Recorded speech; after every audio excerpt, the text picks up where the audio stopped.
எல்லாருக்கும் வணக்கம். ரொம்ப ரொம்ப நன்றி. ஆக்சுவலாக கவிதாக்கா உங்களுடைய வார்த்தைகளுக்கு ரொம்ப ரொம்ப நன்றி. இன்றைக்கி எனக்கு என்ன சொல்கிறதுனே தெரியல. நான் எப்பயுமே நிறைய ப்ரெஸ் மீட்லாம் ஹோஸ்ட் பண்ணியிருக்கிறேன். ஸோ வரும்போது ரொம்ப ஜாலியாக என்ன பண்ண போகிறோம் ப்ரிப்பேர் பண்ணிட்டு என்ன யாராவது எப்படி எப்படி கூப்பிட போகிறோம் அப்படின்னு நிறைய யோசிச்சு வருவேன். ஆனால் இன்றைக்கி நான் ரொம்ப வாசல் வரைக்கும் நல்லா வந்தேன். அதுக்கப்புறம் பார்த்தா அடி வயிற்றில் அயன் பாக்ஸ் வச்சு தேய்க்கிற மாதிரி எனக்கே பயம் வந்துச்சு. ஐயோ நம்ம படமா நம்ம நடிச்ச படமா அப்படின்னு சொல்லிட்டு பேனர்லாம் பார்க்கும்போது ஒரு பயம் வந்துச்சு. ரொம்ப என்ன பேசுகிறதே தெரியல. பட் ஒன்றே ஒன்று நான் முதல்ல சொல்லணும்னு நினைக்கிறேன். நான் இங்கே இருக்கிறேன்னா அதுக்கு முக்கியமான காரணம் இங்கே வந்திருக்கிற ப்ரெஸ் அண்ணன் மீடியானங்கள் தான். ஏன்னா நம்ம பண்ணுற விஷயத்த கரெக்டாக போய் சேர்க்கறது. ஃபார் எக்ஸாம்பிள் ஒரு சின்ன ஒரு இன்டர்வியூவாக இருக்கட்டும், நிறைய விஷயங்களாக இருக்கட்டும், எல்லாத்தையும் என்னை பற்றி பாசிட்டிவாக இருந்த விஷயங்கள் தான் என்னை கொண்டு வந்து நிப்பாட்டிருக்கேன்னு நம்புகிறேன். அப்புறம் தமிழ்நாட்டு மக்களுக்கு ரொம்ப ரொம்ப நன்றி. அனைவருக்கும் பாவந்தொட்டு நன்றிகள். கவிதாக்கா ரொம்ப ரொம்ப நன்றிகள். அவங்க வார்த்தைகளுக்கு நான் என்ன சொல்கிறேனே தெரியல. உண்மையிலே ப்ரெஸ் மீட்டிங் பிரியா மோகன்னே சொல்லலாம். அக்காவை பற்றி நிறைய நான் அப்படி தான் சொல்லுவேன் அக்கா கிட்ட. ஆமாம், உண்மையிலே நிறைய சொல்லுவேன். ஏன்னா அவங்க அந்த அக்கா கூட நான் ஹோஸ்ட் பண்ணியிருக்கிறேன். எனக்கு தெரியும் அவங்க அக்காவோட மனசு வந்து ரொம்ப ரொம்ப வெளில. ரொம்ப நன்றிக்கா, தேங்க்யூ. காந்தி கண்ணாடி எல்லாருமே சொல்லிட்டாங்க. பட் என் பாயிண்ட் ஆஃப் வியூவில் நான் வந்து சில விஷயங்கள் சொல்ல நினைக்கிறேன். இந்த படம் வந்து எனக்கு எப்படின்னா வேடிக்கை பார்த்தவனுக்கு வேர்ல்டு கப் கொடுத்த மாதிரி தான் எனக்கு இந்த படம். ஏன்னா நான் வந்து இப்படிலாம் படம் பண்ணுவேன்று கனவுல கூட நினச்சி பார்த்துருக்க மாட்டேன்னு சொல்லுவாங்க. அந்த கனவுல கூட இப்படி நடக்காதுன்ற விஷயம், அதெல்லாம் தாண்ட ஒரு விஷயம் இருந்தால் இந்த காந்தி கண்ணாடி எனக்கு அமைஞ்சதுன்னு நான் சொல்லுவேன். ஏன்னா முதல்ல எந்த ஒரு இதுவுமே இல்லாமல் காரைக்கால் அப்படிங்கிற ஒரு ஊரில் தான் நான் பிறந்தேன் வளர்ந்தேன்.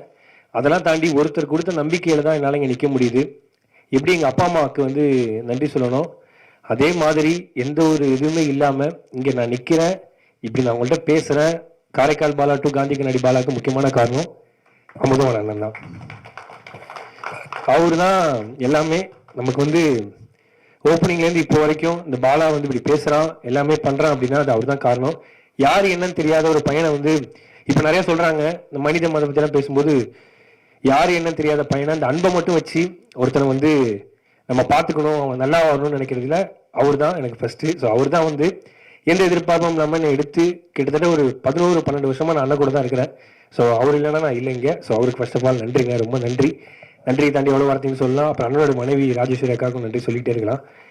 அதெல்லாம் தாண்டி அப்புறம் கலக்கப்போதியாரில் பண்ணோம். ஸோ கொஞ்சம் கொஞ்சமாக வந்தோம். அதெல்லாம் தாண்டி நிறைய ரிஜெக்ஷன்ஸ்லாம் வந்திருக்கு, எல்லாருக்குமே வரது தான். அப்புறம் விஜய் டிவியில் பண்ணதுக்கப்புறம் நிறைய படங்கள் நான் நடிச்சிருக்கிறேன்.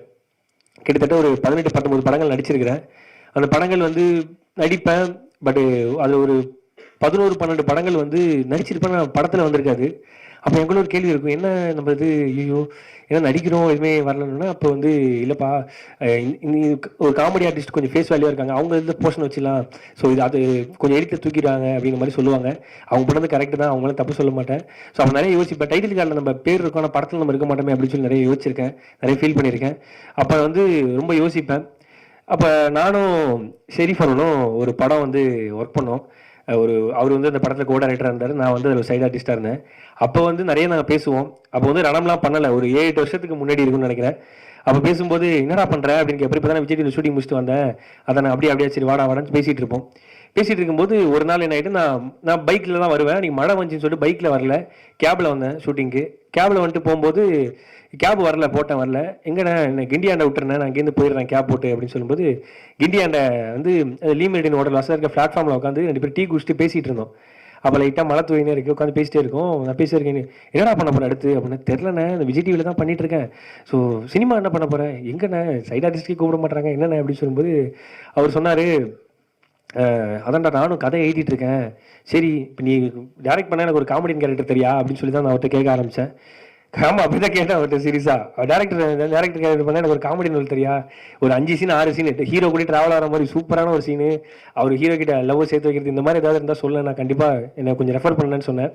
சரிடான்னு சொன்னார். ஸோ அதுக்கப்புறம் நான் எனக்கு தெரிஞ்ச ப்ரொடியூசர்லாம் சும்மா பார்ப்பாங்க பேசுவாங்க, அவங்கள்ட்டலாம் சொன்னேன், அண்ணா நீ கதை சொல்லுங்க அப்படின்னு சொல்லிட்டு அவரும் ஒரு ப்ரொடக்ஷனில் போயிட்டு கமிட் ஆகி கதைலாம் சொன்னார்.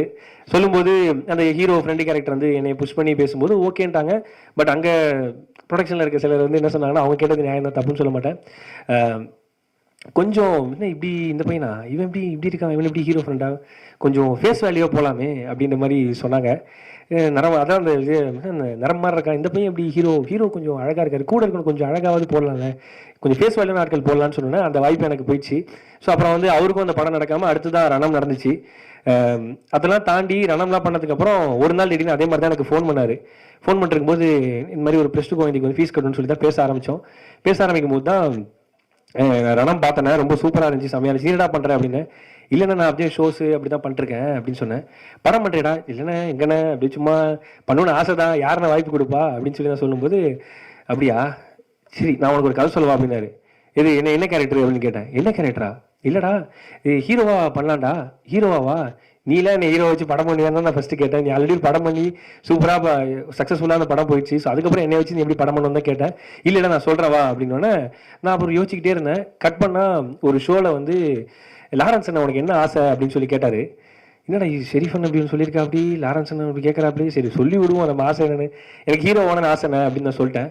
ஹீரோ ஓனன் ஆசையா? ஆனால் எனக்கு நம்ம மூஞ்சிக்கெல்லாம் நம்ம யாரும் இவ்வளோ ரிஜெக்ஷன் பார்த்துட்டோம், எப்படி நடக்குமா நடக்காதான்ற யோசனை எனக்கு ரொம்ப ஒரு எனக்குள்ள இன்ஃபீரியாரிட்டி காம்ப்ளெக்ஸ் ரொம்ப அதிகம் எனக்கு.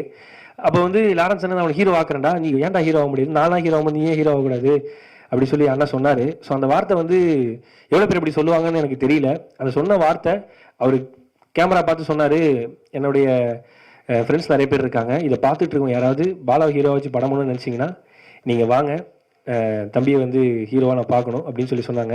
பட் சொன்னதோட ஒரு விஷயம் சொன்னார், ஹீரோவாகணும்னா ஒரு முக்கியமான விஷயங்கள்லாம் இருக்குடா, நீ வந்து டிரான்ஸ்ஃபார்ம் ஆகணும், நிறைய இதாகணும். அப்போ ஒரு விஷயம் சொன்னார், நான் ஏன் நீ ஹீரோ ஆகணும்னு சொன்ன ஓகே பண்ணது ஓகேன்னு சொன்ன தெரியுமா, உன் லுக்கு அதெல்லாம் தாண்டி அவர் ஒன்று சொன்னார், நீ நல்லா இருந்தனா உன்ன மாதிரி ஒரு 35-40 குடும்பம் நல்லா இருக்கும்னு சொல்லிட்டு அந்த மேடையில் சொன்னார். ஸோ அதுக்கப்புறம் எனக்கு ரொம்ப கான்சியஸ் ஆகி நான் ரொம்ப ஓகே நம்மளை நம்பி ஒருத்தர் சொல்லிட்டாங்கன்னு சொல்லி நான் ஹார்ட் ஒர்க் பண்ண ஆரம்பித்தேன், ஒர்க் அவுட்லாம் பண்ண ஆரம்பித்தேன், அப்படியே சும்மா ஜாலியாக பண்ணிட்டு இருந்தேன். அப்போ வந்து ஷெரீஃபான திடீர்னு ஒரு நாள் கால் பண்ணி, இல்லைடா உன்னை வச்சு ஒரு ப்ரொடியூசர் பண்ணுறேன்னு சொல்லிட்டு வந்திருக்காரா அப்படின்னு சொல்லி. என்ன வச்சா என்ன சொல்கிறேன் அப்படின்னு. ஆமாம் தூக்கிட்டு வாங்க செல்லத்தை அப்படின்ற மாதிரி தான் நான் வரேனே, என்னென்ன ஓகே பண்ணுறேன், எனக்கு அவருக்கு ஓகேவான்னு கேளுங்க, எனக்கெல்லாம் ரெடினே, அவருக்கு ஓகேவான்னு கேளுங்க, டெய்லிடா உன்னை வச்சு பண்ணுறேன்னா சொன்னார். கதை சொன்னேன், பாலாவை கேட்குறீங்களான்னாரு. கேளுங்கண்ணே, அதான் உன்னை வச்சு பண்ணுறதுக்காக அவர் ரொம்ப ஆர்வமாக இருக்காருன்னு. எனக்கு ரொம்ப ஹாப்பி. போய் பார்த்தேன், எதுவுமே இல்லை. இது வரைக்கும் ரிஜெக்ஷன் மட்டுமே சந்தித்த ஒரு நடிகனுக்கு முதல் முறையாக தானாகவே வந்த ஒரு ப்ரொடியூசர்னா அது ஜெயகிரன் சார் தான். ஸோ அவரை வந்து நான் என்றைக்குமே ஜெயகிரன் ப்ரோ தான் சொல்லுவேன். ஏன்னா இப்போ நம்ம எங்கள் அப்பா அம்மாவாக இருக்கட்டும், தெரிஞ்சவங்களா இருக்கட்டும், அவங்களாலே ஒரு 5 லட்ச ரூபாய்க்கு மேலே எனக்கு பெரட்டி கொடுக்க முடியாது. காரணம் எங்கள் ஃபேமிலி அந்த மாதிரி சுற்றி வட்டாரம் அந்த மாதிரி நாங்கள் ரொம்ப டவுனான ஃபேமிலி தான். பட் அந்த டைம்லையும் நம்மளை நம்பி கோடிக்கணக்கில் காசு போடுறாங்க அப்படின்னா அவங்களுக்கு எவ்வளோ நன்றி சொன்னாலும் பத்தாது. ரொம்ப நன்றி bro, thank you so much bro, thanks a lot. ஏன்னா எந்த எதிர்பார்ப்புமே இல்லாமல் சில பேர் வருவாங்களா, அதில் முதல் பிரதர் வந்து ஜெயகிரன் பிரதர் தான். ஸோ அதுக்கப்புறம் நானும் ஷெரீஃபனும் நிறைய பேசுவோம், இதெல்லாம் பண்ணுவோம். ஆனால் கதை கேட்டு முடிச்சோன்னே அண்ணே இந்த காந்தின்ற கேரக்டர் வந்து சூப்பராக இருக்குண்ணே அப்படின்னு சொல்லும்போது, ஆமாண்டா செம்மையாக இருக்குது.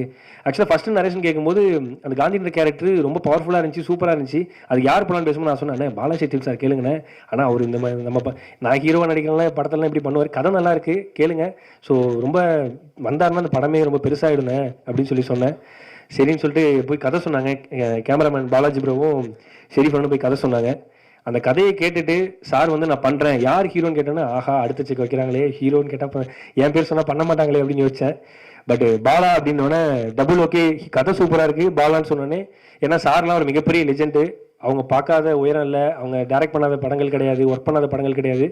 அப்படி எந்த ஒரு பேக்ரவுண்டுமே இல்லாமல் ஒரு சின்ன பையனுக்கு நீங்கள் பெரிய உதவி செஞ்சுருக்கீங்க சார், ரொம்ப ரொம்ப நன்றி சார், தேங்க்யூ சார்.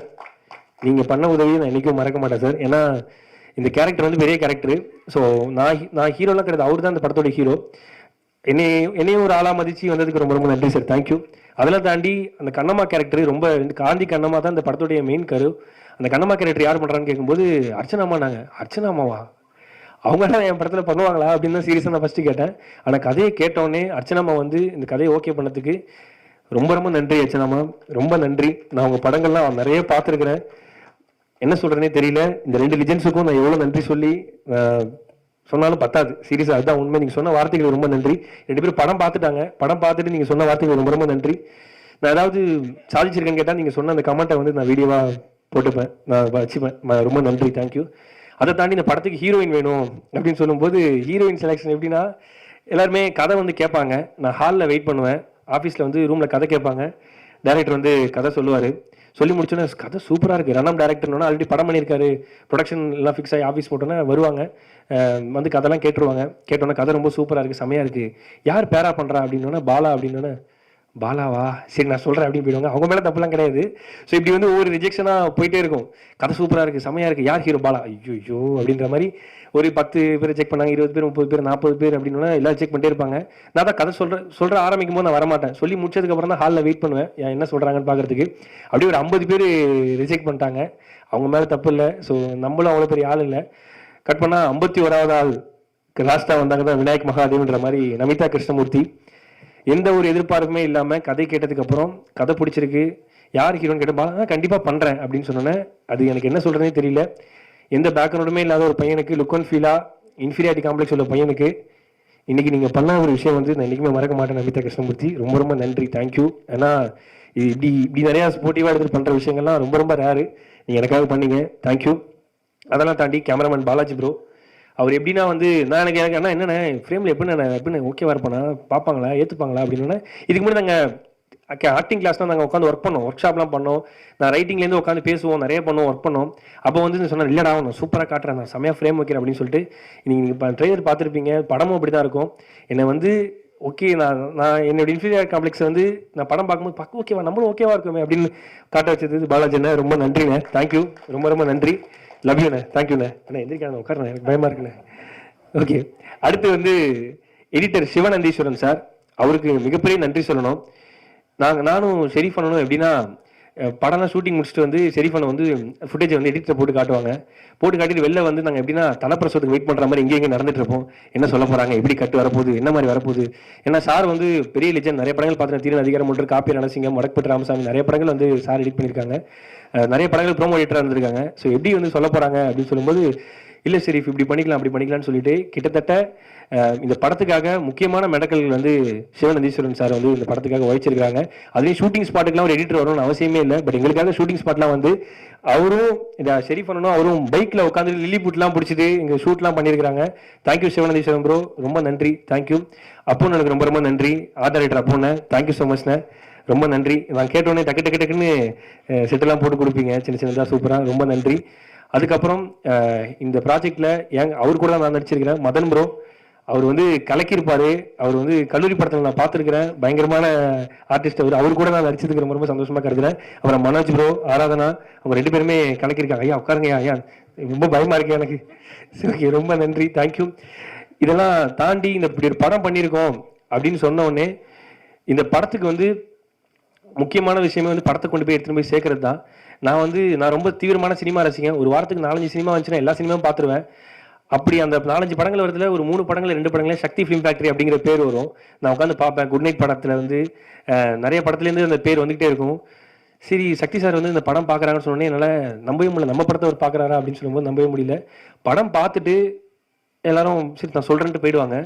ஆனால் படத்தை பார்த்து முடிச்சுட்டு இங்கேயே உட்காந்து பேசலாம் அப்படின்னு சொல்லிட்டு இந்த படத்தை பற்றி கிட்டத்தட்ட ஒரு 15 நிமிஷம் சார் வந்து பாராட்டினாங்க. இது ஒரு எதுவுமே இல்லாத வந்து ஒரு ஹீரோக்கு ஒரு புது படம், அதெல்லாம் மைண்டில் இருந்தாலும் உண்மையான பாராட்டி இந்த படத்தை வந்து கரெக்டாக கொண்டு போய் சேர்க்கலான்னு சொல்லிட்டு முடிவு பண்ணி இந்த படத்துக்குள்ளே வந்து எங்களை நம்பின உங்களுக்கு ரொம்ப ரொம்ப நன்றி சார். தேங்க்யூ. என்றைக்குமே நான் மறக்க மாட்டேன் sir. Thank you so much sir. எப்பயுமே ஒரு படத்துக்கு முக்கியமாக அசிஸ்டன்ட் டைரக்டர்ஸ் தான். அசிஸ்டன்ட் டைரக்டர் இந்த படத்துக்கு ரொம்ப ரொம்ப முக்கியம். இதில் வந்து நிறைய பேர் ஒர்க் பண்ணியிருக்காங்க. அதில் வந்து இந்த ஸ்ரீதர் அப்படிங்கிற பையன் வந்து நிறைய உழைச்சிருக்கிறான். ஸோ அவனுக்கு கிரெடிட்ஸ் போகணும். ஏன்னா நானும் நிறைய அசிஸ்டன்ட் டைரக்டர்லாம் சின்ன சின்ன வேலை செஞ்சிருக்கிறேன். அப்புறம் கிஷோர் அப்படிங்கிற பையன், இவங்க 2 பேர் தான் வந்து ஷெரீஃப் பண்ணனுக்கு பேக் போன். அப்புறம் வந்து சதீஷ் ப்ரோ, அதுக்கப்புறம் மாரின்னு ஒரு பையன், அந்த மாரினா கூப்பிடுவேன், மாரின்னு ஒரு பையன், இந்த மாதிரி நிறைய பேர் வந்து ஒர்க் பண்ணியிருக்காங்க. அது மாதிரி எடிட்டர் கூட வந்து தமிழ் பிரதர் இந்த படத்துக்கு வந்து நிறைய வேலை செஞ்சிருக்கிறாரு, அங்கே தான் இருக்கிறாரு. அப்புறம் தமிழ் ப்ரோ, இசக்கி பிரதர், அவங்க எல்லாருக்கும் ரொம்ப நன்றி.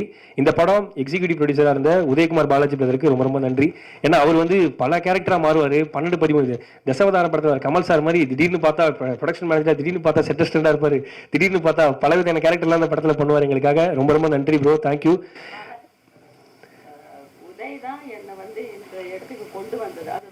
பார்த்தீங்களா மேம், பரவாயில்ல, நீங்கள் விட்டு நான் சொல்லிடுறேன். உதய் சார் தான் வந்து அர்ச்சனாமா வந்து இந்த படத்தில் நீங்கள் பண்ணியே ஆகணும், படம் நல்லா இருக்கு, கதை நல்லா இருக்குன்னு சொல்லி கூட்டு வந்ததே உதயண்ணா தான். உங்களையுமா? பரவாயில்ல, எல்லாரையும் அவர் தான் கூட்டு வராரு. உண்மையிலேயே வேற லெவலுங்க. என்னையும் அவர் தான் காலைல கூட்டு வந்தாரு. நன்றிங்க. 10 மாசத்துக்கு நான் உங்களுக்கு டெய்லி காலைல பாவம் பண்ணி கேட்குறேன், மறந்துட்டேன், சாரிங்க. ரொம்ப நன்றிங்க, தேங்க்யூ. அதெல்லாம் தாண்டி ரொம்ப நன்றி. ரேகா மேடம், உங்களுக்கு ரொம்ப நன்றி மேடம். தேங்க்யூ. இந்த படத்தை கொண்டு போய் கரெக்டாக சேர்க்கறதுக்கு ரொம்ப ரொம்ப நன்றி. தேங்க்யூ. அவங்க வந்து இன்டர்வியூவில் நடக்கும்போது உட்காரணும்னு அவசியமே இல்லை. அவங்க கூடவே உட்காந்து தரையில் வந்து உட்காந்து பார்த்துருந்தாங்க. தரையில் உட்காந்து அவங்க வந்து எல்லாமே கம்யூனிகேட் பண்ணிருந்தாங்க. அதெல்லாம் தாண்டி இந்த படத்தை நான் வேலை செய்கிறேன். அதெல்லாம் தாண்டி என் கூட 2 ஃப்ரெண்ட்ஸ் வந்து ஒரு 4-5 பேர் இந்த படத்துக்காக நிறைய வேலை செஞ்சுருக்கிறாங்க. அபின்னு சொல்லிட்டு என் ஃப்ரெண்டு இருக்கிறான். ஸோ அவன் ரொம்ப இந்த படத்துக்காக வேலை செஞ்சுருக்கிறான். அபினேஷ் அண்ணாதுரை நீங்கள் பார்க்கலாம். அதுக்கப்புறம் மணிகண்டன் விஸ்வா அவங்க உட்காந்துருக்காரு. இந்த மாதிரி கீழே உட்காந்துட்டு ஃபீல் பண்ணுறாரு, நல்ல மனுஷன். அப்புறம் வந்து கலக்கப்பதியார் வினோத், விக்கி சிவா, அப்புறம் ப்ரொடக்ஷன் டீமில் ஒருத்தரை பற்றி நான் மெயினாக தேங்க்யூ பண்ணேன். சாரி, ரொம்ப நேரம் எடுத்து தப்பாக எடுத்துக்காதீங்க, முதல் படம் சாரி.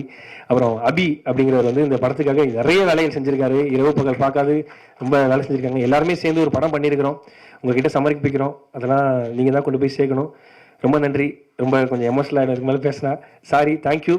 செப்டம்பர் 5 காந்தி கண்ணாடி ரிலீஸ் ஆகுது. நீங்கள் எல்லாரும் குடும்பத்தோடு பார்த்து சப்போர்ட் பண்ணுவீங்க நம்புகிறேன். ரொம்ப எல்லாருக்குமே பிடிச்ச படமாக இது இருக்கும். எல்லாருமே இந்த படத்தை வந்து பார்த்து சப்போர்ட் பண்ணணும்னு நம்புகிறேன். Thank you so much. ரொம்ப நன்றி. இங்கே வந்திருக்கிற பிரசன்ட் மீடியா அண்ணனுங்க எல்லாருக்கும் ரொம்ப ரொம்ப நன்றி. Thank you so much. Love you.